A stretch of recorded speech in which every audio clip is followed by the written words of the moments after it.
Hello friends, welcome all on કૃષિ ભંડોળ. Friends, સૌપ્રથમ આજે આપણે વાત કરીશું ધાન્ય પાકો વિશેની સંપૂર્ણ માહિતી.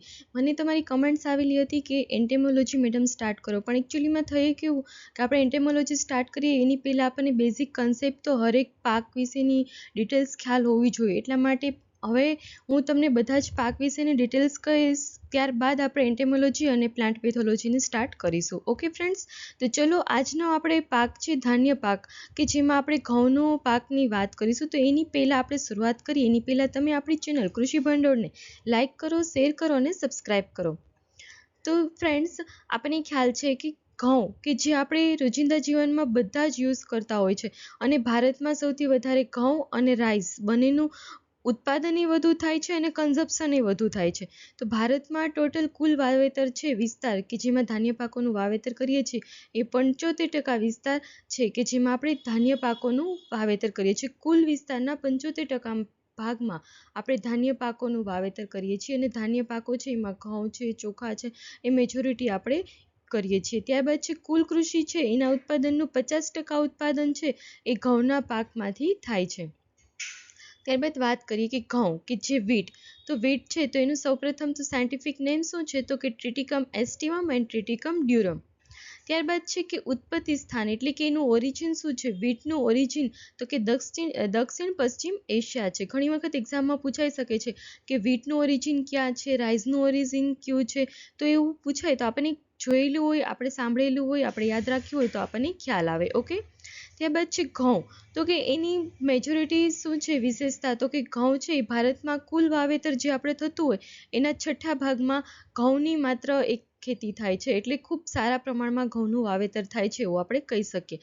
તો જે ઘઉં છે તો કે એ સમશીતોષ્ણ કટિબંધ છે એનો રવિ પાક છે, કે સમશીતોષ્ણ કટિબંધમાં આપણે મેજોરિટી રવિ પાકમાં ઘઉંનું ઉત્પાદન વાવેતર કરીએ છીએ. ત્યારબાદ જે ઘઉં છે તો એમાં પ્રોટીન અને રેસાનું પ્રમાણ સૌથી વધુ જોવા મળે છે, અને પ્રોટીન છે તો એમાં ગ્લુટેન નામનું પ્રોટીન આવેલું છે કે જે ઘઉંમાં આપણને જોવા મળે છે. ત્યારબાદ વાત કરીએ કે ઘઉંની જ મુખ્ય 3 જાતો છે, એમાં ટ્રિટિકમ એસ્ટિવમ, ટ્રિટિકમ ડ્યુરમ અને ટ્રિટિકમ ડાયકોકમ.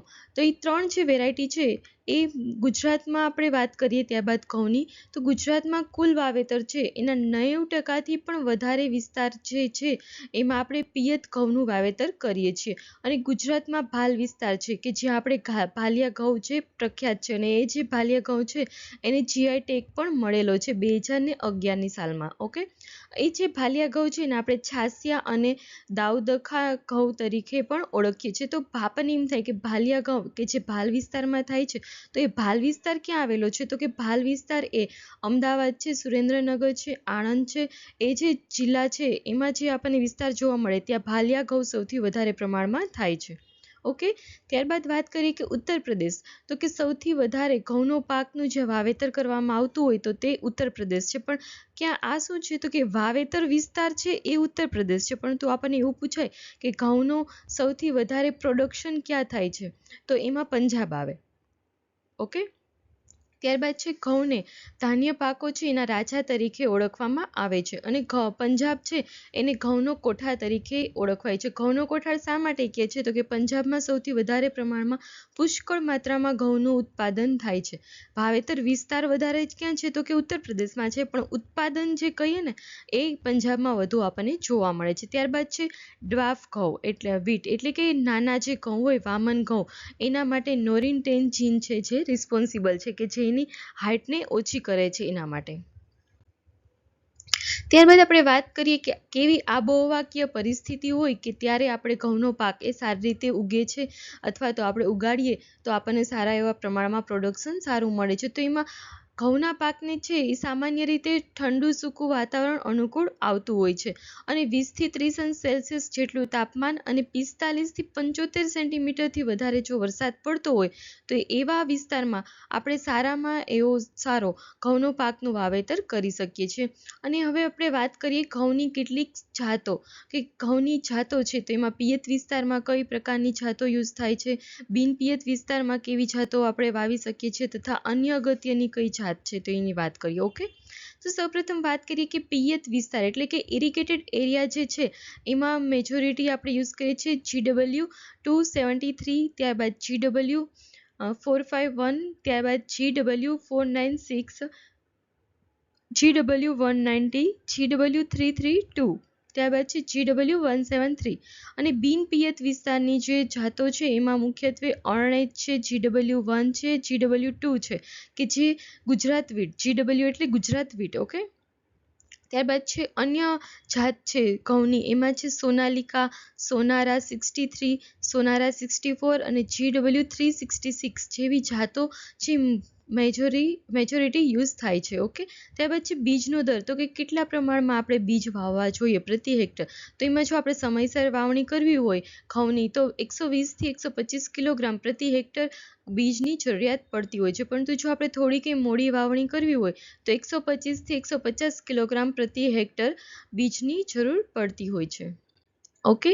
ત્યારબાદ વાત કરીએ આપણે બીજની કેટલી વાવણી કરવી હોય તો કેટલા પ્રમાણમાં બીજ જોઈએ એના વિશે તો વાત કરી.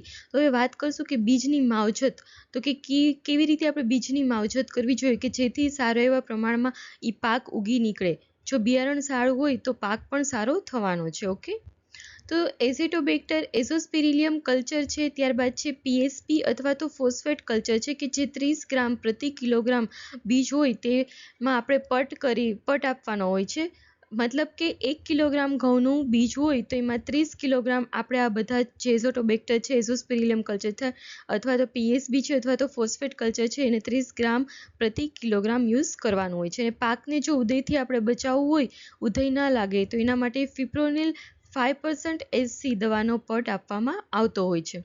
હવે વાત કરીએ કે વાવણીનો સમય, તો કયા સમયે આપણે ઘઉંના પાકને વાવવા જોઈએ.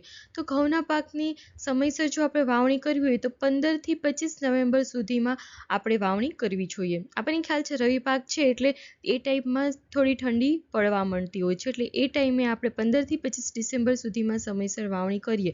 અને જો આપણે મોડી વાવણી કરવી હોય તો 26 નવેમ્બરથી 10 ડિસેમ્બર સુધીમાં જો વાવણી કરીએ તો એને આપણે મોડી વાવણી કહીએ છીએ. અને આપણને એવું થાય કે સ્પેસિંગ કેટલું હોવું જોઈએ, આપણે બે છોડ વચ્ચેનું જે અંતર હોય એમાં 22.5 સેન્ટીમીટરના અંતરે આપણે ઘઉંનું વાવેતર કરવામાં આવતું હોય છે. ત્યારબાદ હવે વાત કરીએ, વાવણી વાત કરી લીધી ક્યારે કરવાની, સમય આપણે વાત કરી લીધો, કેટલું અંતર હોય એ વાત કરી, બીજ જોયું, બીજનો દર કેટલો હોય એ વાત કરી. તો હવે વાત કરીએ કે ખાતર વ્યવસ્થાપન, તેમાં કેટલા પ્રમાણમાં ખાતર નાખવામાં આવે છે. તો કે જો નાઇટ્રોજન છે, ફોસ્ફરસ છે અને પોટેશિયમ છે તો 120 અને 60 કિલોગ્રામ પ્રતિ હેક્ટરના દર મુજબ આપણે ખાતર નાખવામાં આવે છે. એટલે કે 120 કિલોગ્રામ પ્રતિ હેક્ટર નાઇટ્રોજનની જરૂર પડે છે, 60 કિલોગ્રામ પ્રતિ હેક્ટર ફોસ્ફરસની જરૂર પડતી હોય છે. અને ત્યારબાદ આપણે જમીન તૈયાર કરીએ એ વખતે ફેરસ સલ્ફેટ 15 કિલોગ્રામ અને ઝિંક સલ્ફેટ 8 કિલોગ્રામ પ્રતિ હેક્ટર આપવામાં આવતું હોય છે. ત્યારબાદ વાત કરીએ કે જમીનની અનુકૂળતા, તો કે ઘઉંના વાવેતર માટે કેવી જમીન જોઈએ, તો કે મધ્યમ કાળી જમીન જરૂરી હોય છે, અથવા તો રેતાળું છે, ગોરાળું છે કે કાપવાળી જમીન હોય તો પણ આપણે ઘઉંનો પાક સારી રીતે લઈ શકીએ છીએ. અને પિયત વ્યવસ્થાપન, તો કે ઘઉંના પાકને ઓછામાં ઓછી 6 પિયતની જરૂરિયાત રહેતી હોય છે કે જે વાવણી બાદ કટોકટીની અવસ્થાએ આપણે આપવામાં આવે છે. તો હવે કટોકટીની અવસ્થા છે તો ઘઉંમાં કેટલી એવી કટોકટીની અવસ્થાઓ આવેલી છે કે જેને આપણે અલગ અલગ નામ તરીકે ઓળખીએ છીએ કે દિવસો ઘઉંના છોડને જેમ દિવસો વધતા જાય પાકના દિવસો એમ એની અવસ્થા અલગ અલગ જોવા મળે છે. તો એની વાત કરીએ તો સૌપ્રથમ આપણને જોવા મળે છે મુકુટ અવસ્થા, કે જે આપણે વાવણી કરી હોય ત્યારબાદ 18 થી 21 દિવસના સમયે આપણને જોવા મળતું હોય છે. ત્યારબાદ છે ફૂટ અવસ્થા, તો કે જે 35 થી 40 દિવસના સમયે આપણને જોવા મળે છે. ત્યારબાદ છે ગાભે આવવાની અવસ્થા, કે જે 50 થી 55 દિવસના અંતરે આપણને જોવા મળે છે. ત્યારબાદ છે ફૂલ અવસ્થા, તો કે ફૂલ ક્યારે આવે છે ઘઉંના પાકમાં, તો કે 65 થી 70 દિવસનો જે સમયગાળો હોય ત્યારબાદ આપણને ફૂલ આવે છે. ત્યારબાદ છે દૂધિયા દાણા આવવાની અવસ્થા, જે 75 થી 80 દિવસના સમયગાળામાં જોવા મળે છે. ત્યારબાદ છે પોક અવસ્થા, કે 90 થી 95 દિવસના અંતરે પોક અવસ્થા આપણને જોવા મળે છે. અને આપણને ખ્યાલ છે આપણે બધા ગુજરાતી લોકો કે જે આ પોક ખાય છે અને પોકમાંથી જાદરિયું બનાવીએ છીએ અને આપણને એનો મજા આવે છે ખાવાની. તો એ અવસ્થા આપણને ક્યારે જોવા મળે છે, તો કે 90 થી 95 દિવસનું જ્યારે આપણા ઘઉંનો છોડ થાય એ ટાઈમે આપણે પોક પાડીએ છીએ. ઓકે. ત્યારબાદ છે નિંદામણ વ્યવસ્થા. તો કે નિંદામણ માટે શું કરવું જોઈએ? તો કે ઘઉંના પાકમાં હાથથી નિંદામણ કરીએ તો એ વધુ હિતાવહ હોય છે. ત્યારબાદ છે ઘઉંના પાકના અગત્યના નિંદામણ. તો એમાં શું આપણને જોવા મળે છે નિંદામણમાં? તો કે ગુલીદંડા છે, ચીઢો છે, ગોખરું છે, ચીલ છે, દારૂડી છે, ધરો છે જેવા નીંદણ આપણને જોવા મળતા હોય છે. હવે વાત કરશું કે ઘઉંના પાકમાં ઘઉંના છોડને કયા કયા રોગો આવે છે? તો કે ગેરું છે, પાનનો સુકારો છે, દાણા હોય એના પર કાળા ટપકા થઈ જવા, ઉકસુકનો રોગ છે, અનાવૃત અંગારીઓ છે, આ રોગો આપણને ઘઉંના પાકમાં જોવા મળે છે. આપણે નેક્સ્ટ વિડીયોમાં ડિટેલ્સમાં ચર્ચા કરીશું કે ગેરું છે તો એને શા કારણે થાય છે, એમાં કેવા સિમ્ટમ્સ આપણને જોવા મળે, એને અટકાવવા માટેના શું છે કરવા જોઈએ, પગલાં લેવા જોઈએ, એ બધા જ રોગ અને જીવાતોનું આપણે જે વ્યવસ્થાપન કેવી રીતે કરવું એનો અલગથી હું તમને વિડીયો મૂકીશ. ઓકે. ત્યાર પછી જીવાત. તો જીવાત કઈ આવે છે? તો કે લીલી ઈયળ છે, ઉધઈ છે, ગાભમાળાની ઈયળ છે, ખપેટી છે, મોલો છે જેવી જીવાતો આવે છે. અને પાકવાનો સમય. તો કે ઘઉંનો પાક છે એ સંપૂર્ણ ક્યારે પાકી જાય છે? તો કે 95 થી 115 દિવસનો સમયગાળો થાય આપણે વાવણી કર્યાથી એ ટાઈમ એ પાકવાનો પરિપક્વ છોડ બની જાય છે કે જેનું આપણે હાર્વેસ્ટિંગ કરી શકીએ છીએ એવું કહી શકાય છે.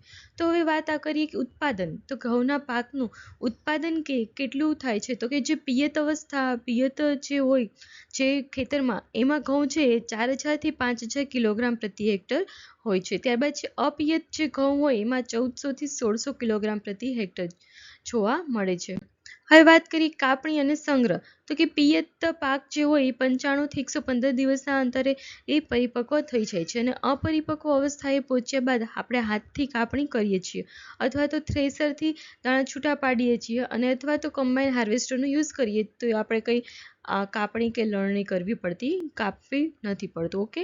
ત્યારબાદ છે મેઇન કે જે પૂછાઈ શકે એવો ક્વેશ્ચન છે કે સંશોધન કેન્દ્ર. તો કે પિયત વિસ્તારનું જે સંશોધન કેન્દ્ર છે કે જે વિજાપુર મહેસાણામાં આપણને જોવા મળે છે અને ત્યારબાદ છે બિન પિયત વિસ્તાર માટે જે આવેલું છે ઘઉં માટેનું તે છે અરણેજ કે જે અમદાવાદ પાસે આવેલું છે. ઓકે. જિલ્લો અમદાવાદ એને લાગુ પડે છે. તો ફ્રેન્ડ્સ, આપણે આજનું આ ધાન્ય પાકોમાં સૌપ્રથમ ઘઉંના પાક વિશેની આપણે માહિતીની ચર્ચા કરી. તો ફ્રેન્ડ્સ, તમે આપણી ચેનલ કૃષિ ભંડોળને લાઇક કરો, શેર કરો અને સબસ્ક્રાઈબ કરો. અને હા, જે લોકો નવા આવે છે, આપણી ફેમિલી દિવસે ને દિવસે વધતી જાય છે. તો જે પણ લોકો નવા આવે છે, જે ન્યૂ મેમ્બર એડ થતા જાય છે, એ લોકોને જો આપણું ટેલિગ્રામ ચેનલમાં જોડાવવું હોય તો લિંક ડિસ્ક્રિપ્શન બોક્સમાં આપેલી છે, તો ત્યાંથી તમે લોકો જોઈન થઈ જશો. ઓકે. Thank you.